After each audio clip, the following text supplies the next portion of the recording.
Well, you're a Man United fan as well as Celtic. Rashford. Yeah. Can anybody tell me what's happened there? How all of a sudden it's a mystery? How he started playing well. Is it though, or is it not just a good manager coming in and making a decent change and laying out the law and a bit like Mikel Arteta as well, taking absolutely no nonsense, letting players that want to think are bigger than the club do what they want to do and then they're gone. Has he just set that precedent? Because I actually think Marcus Rashford's such a good lad and so many fans wanted him out in the summer. He's got to go somewhere else. A decent manager comes in and they're getting the best from players who we know are outstanding players.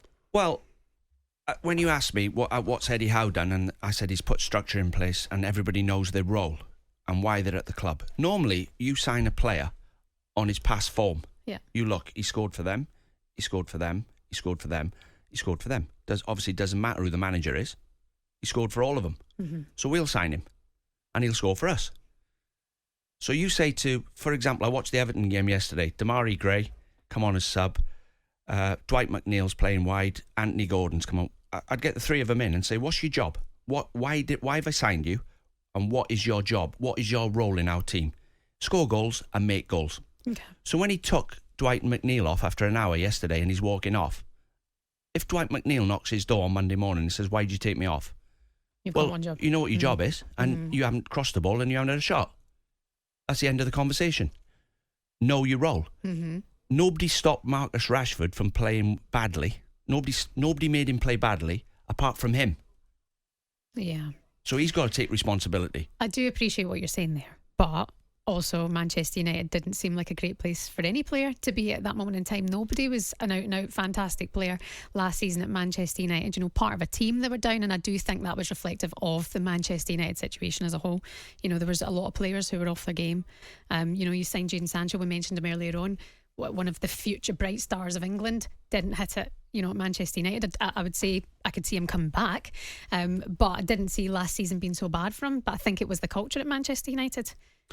A little bit different. But at the end of the day, he can beat a man and he can score a goal. So why aren't you doing it? Gosh, you're so black and white. Well, why are you doing it? That's your job. Go out there, right? You've been doing it since you were a kid. I'm not stopping you beating a man. I'm not stopping you shooting. I'm not stopping you working hard.